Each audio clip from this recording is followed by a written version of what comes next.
Bem-vindos então novamente aos vídeos sobre C# e ADO.NET, e neste vídeo vamos concentrar as nossas atenções então na Data Grid View, acrescentando aqui mais algumas funcionalidades interessantes que nós depois vamos utilizar ou reutilizar através da reutilização de código. E para isso nós vamos criar aqui uma classe, okay? Head class CL grelha, ok? Pode-se chamar mesmo CL grelha. E esta classe vai permitir fazer simplesmente o seguinte. Eu vou aqui colocar então aqui os meus separadores, ok? Controla aspectos relacionados com a apresentação dos dados nas Data Grid Views, ok? Ora, o que é que nós vamos fazer aqui nesta grelha genericamente? Vamos pegar numa Data Grid View, que vai ser passada para cá, para dentro deste objeto, e vamos tratar diferentes aspectos dessa Data Grid View, ok? Para isso, então, vamos necessitar de importar o using system.windows.forms, ok? Porque é aqui, dentro deste namespace, que reside a Data Grid View. Depois, antes de começarmos já a criar aqui o construtor, vamos definir então o objeto que irá ser utilizado dentro da classe como referência para a Data Grid View. Então, Data Grid View grelha é igual a null, ok? Vamos iniciá-la desta forma. Ela vai ser automaticamente depois alterada a partir do momento em que é instanciada esta classe para um objeto, porque nós vamos passar como argumento a necessidade de colocarmos então o nome da grelha que vai ser usada para, ou vai ser submetida às alterações que desejarmos. Então, neste caso, vamos colocar aqui o nosso construtor, 1, 2, 3, 4, copiar tudo isto, ok, e agora aqui, public, void, ou melhor, não vamos colocar void, vamos colocar apenas CL grelha, e imediatamente a seguir vamos pedir uma Data Grid View ao utilizador, ok? Grelha. E o que o construtor irá fazer vai ser simplesmente o seguinte, vai definir a grelha a ser afetada pelas alterações. Então, neste caso, this.grelha, e portanto estamos-nos a referir a esta grelha, vai ser igual a grelha, que neste caso é esta que é aqui passada por referência para o nosso construtor, ok? A partir deste ponto nós vamos poder aqui acrescentar determinados métodos que depois podemos evocar para operar alterações à nossa grelha. Ora, vamos primeiro aqui optar por criar um método que irá permitir o seguinte. Reparem, eu quando executo e clico em sócios, aparecem todas as colunas da minha query.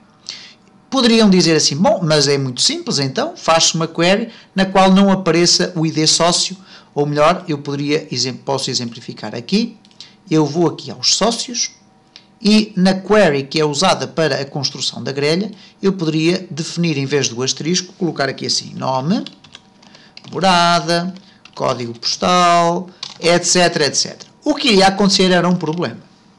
E eu vou dizer qual é. É que, posteriormente, nós vamos ter necessidade de saber qual é o ID do sócio, por exemplo, para o apagar. Ora, se eu não tiver esse dado na minha grelha, o que vai acontecer é que eu não vou ter forma de conseguir saber qual é o ID do sócio para o apagar, para o eliminar, etc. Ora, nessas circunstâncias, o que nós podemos fazer aqui, nesta classe da grelha, é criar um método que nos permita tornar visível ou invisível determinados campos. Nestas circunstâncias, o que eu sugiro é colocar, por exemplo, o seguinte, criar um public void, ok? Não vai retornar nada, e vai fazer simplesmente o seguinte, definir visibilidade, ok? E vai definir a visibilidade das colunas. Como é que ele vai definir a visibilidade? Por exemplo, utilizando uma lista, ok? Uma lista tipificada, que neste caso é um objeto list do tipo string, ok? E esta lista vai ser a lista colunas visíveis. Ora, parece muito estranho? Na realidade não vai ser. Vamos ver como é que isto funciona. Ora, define quais são as colunas visíveis. Ora, o que é que esta lista do tipo string vai conter? Vai conter o conjunto de nomes das colunas que serão visíveis, ok? Então, por defeito, o que nós vamos fazer é colocar todas invisíveis. Ou então, vamos fazer aqui um ciclo por todas as colunas que fazem parte da grelha, e se elas não constarem da lista, elas vão ser automaticamente tornadas invisíveis. Então, neste caso, poderíamos optar por uma ou por outra situação. Neste sentido, então, vamos fazer o seguinte. For each data grid view column, isto é, por cada coluna que existe na grelha,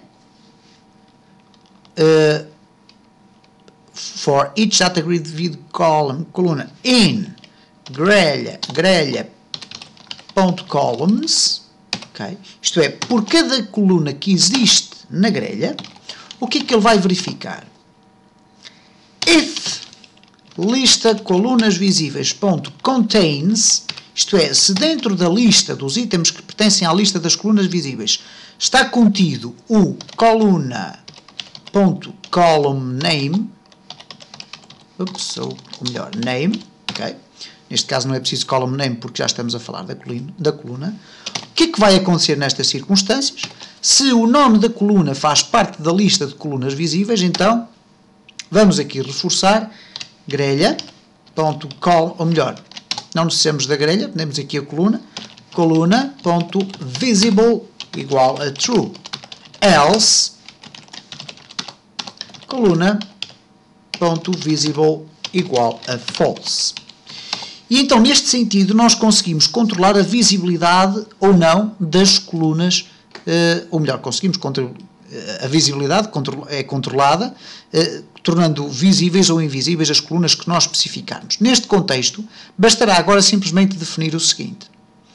Imediatamente a partir do momento em que a grelha acaba de ser atualizada com os dados, eu vou aqui alterar o aspecto da grelha. E alterar o aspecto da grelha significa criar uma instância de CL grelha, neste caso CL grelha,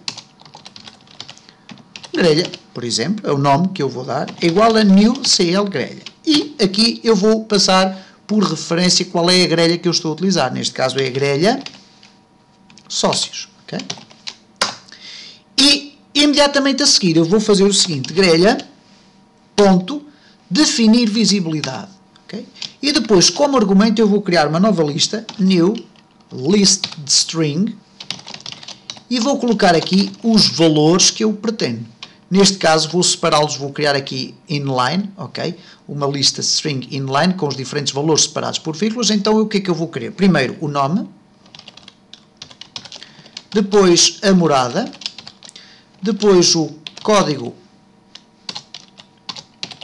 postal, que ainda irá ter que ser trabalhado, e já vamos ver porquê, e depois vamos colocar aqui a data de nascimento, antes disso o sexo, ok? Porque penso que sexo aparece ainda antes da data de nascimento, ok? Só que, no entanto, o que acontece aqui é que o sexo eu não quero que apareça, quero que apareça aqui no final o str sexo, ok? Que é a coluna que nós adicionamos, entretanto, aqui nesta declaração, ok? E, portanto, temos aqui as visibilidades das colunas que nós queremos. Reparem, então, se não existir este código, okay, o que vai acontecer é isto. Cá está o ID sócio, cá está o sexo apresentado assim, a atualização também, e, portanto, eu pretendo que estes três campos, pelo menos, não apareçam, que estas três colunas não apareçam. Então, reparem, eu vou ativar aqui a execução desta declaração, e reparem agora, sócios, e cá está então controlada a forma como nós podemos então filtrar a apresentação das nossas colunas. No próximo vídeo vamos tratar ainda de mais alguns aspectos relacionados com a Data Grid View e, nomeadamente, tratar também deste aspecto relacionado com o código postal, porque, como podem ver, ele tem aqui este símbolo que nós queremos tratar convenientemente. Um outro aspecto que queremos tratar de forma conveniente é também a largura das nossas colunas, porque, eventualmente, elas aqui aparecem com larguras fixas, eventualmente nós vamos querer que o nome apareça com maior largura, ou a morada, etc, etc. E vamos também utilizar esta mesma metodologia de reaproveitamento do código para que possamos depois de utilizá-lo noutras circunstâncias.